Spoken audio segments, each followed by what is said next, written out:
একদিন ভাদ্র মাস 1887 খ্রিস্টাব্দ বিকেল 4টের সময় নরেন্দ্রনাথের ভাই মহেন্দ্রনাথ দত্ত বরানগর মঠে এসে উপস্থিত হন। সিঁড়ি দিয়ে উপরে উঠে বাইরের যে দালানটি রয়েছে সেখানে নরেন্দ্রনাথ পায়চারি করছিলেন। চক্ষু স্থির, ঊর্ধ্বদৃষ্টি, বাইরের কোনো হুঁশ তার ছিল না।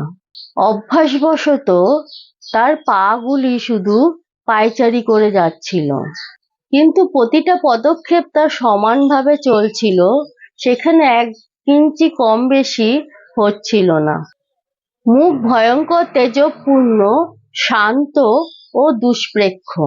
সামনে নরেন্দ্রনাথকে দেখতে পেয়ে তার ভাই মহেন্দ্রনাথ তাকে অনেকবার খুব জোরে জোরে ডাকলেন, কিন্তু নরেন্দ্রনাথের বাইরে কোনো সংজ্ঞা না থাকার জন্য তার ভাইয়ের ডাকায় কোনো সাড়া দিতে পারলেন না।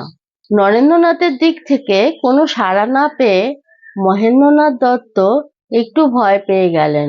তিনি ভেতরের দালানে গিয়ে উপস্থিত হলেন। সেখানে গিয়ে দেখলেন রাখাল মহারাজ, শরৎ মহারাজ, নিরঞ্জন মহারাজ আরো অন্যান্য সকলে ভীত সন্ত্রস্ত হয়ে দাঁড়িয়ে আছেন। মহেন্দ্রনাথ রাখাল মহারাজকে বললেন যে নরেন্দ্রনাথের সাথে তার বিশেষ একটু দরকার আছে, তাই জন্য তিনি এসেছেন। রাখাল মহারাজ ভীত, ত্রস্ত ও কাতর হয়ে মহেন্দ্রনাথকে বলেন, তা ভাই তুমি গিয়ে বলগে যাও, আমরা তো কেউ এগোতে পারছি না। আজ নরেন কেমন যেন হয়ে গেছে, আমরা কেউ তার সামনে গিয়ে দাঁড়াতে পারছি না। নরেনের এমন ভাব আগে কোনোদিনও দেখিনি। তা ভাই তুমি গিয়ে চেঁচামেচি করে নরেনের মনটা নামিয়ে দাও গে যাও। শরৎ মহারাজ অত্যন্ত ভালো মানুষ লোক, তিনি ভয়ে ভয়ে মহেন্দ্রনাথকে বললেন, রাখালি যেখানে এগোতে পারছে না সেখানে আমি এগোতে পারবো না।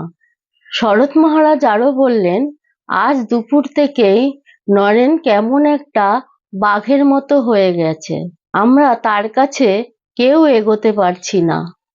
সেই দিন বেলা 2-2:30টার থেকে নরেনের এইরকম ভাবের পরিবর্তন হয়েছিল। কয়েকদিন ধরে জপ, ধ্যান, সবিকল্প সমাধি, নির্বিকল্প সমাধি, সবিতর্ক সমাধি, নির্বিতর্ক সমাধি ইত্যাদি বিষয় নিয়ে অনেক কথাবার্তা হয়েছিল। সেই সকল চিন্তা করতে করতে নরেন্দ্রনাথের মনটা এত উচ্চ পর্যায়ে চলে গিয়েছিল যে সেই মনটিকে নামানো প্রায় অসাধ্য হয়ে পড়েছিল। কথিত আছে, বৈশাখ মাসের পূর্ণিমার রাত্রে দ্বাদশ নিদান উপলব্ধি করার পর 7 দিন ভগবান বুদ্ধদেবও এইরকম পদচারণা করেছিলেন। এরই নাম চক্রমণ। বুদ্ধগয়ার মন্দিরে যেতে ডান দিকে যে একটা প্রাচীর আছে, তার মাঝে মাঝে পদ্মফুল করা আছে। এটাই হলো ভগবান বুদ্ধের চক্রমণের স্থান। নরেন্দ্রনাথেরও সেই একই ভাব সেদিন দেখা গিয়েছিল। নরেন্দ্রনাথের ভাই মহেন্দ্রনাথ দত্ত বলেন, দুজনেই অর্থাৎ ভগবান বুদ্ধ এবং নরেন্দ্রনাথ দত্ত খুব উচ্চ পর্যায়ের মহাপুরুষ।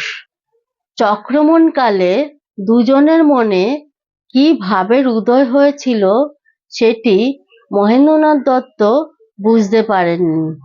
তাই মহেন্দ্রনাথ দত্ত সেদিন যা দেখেছিলেন সেটি লিপিবদ্ধ করে গিয়েছেন ভবিষ্যৎ ভক্ত এবং পাঠকদের জন্য। এই ঘটনাটি শুনে আপনাদের কেমন লাগলো জানাবেন, আর আপনারা খুব খুব খুব ভালো থাকবেন। আজ আসি। ওম শান্তি শান্তি শান্তি। হরি ওম তৎসৎ।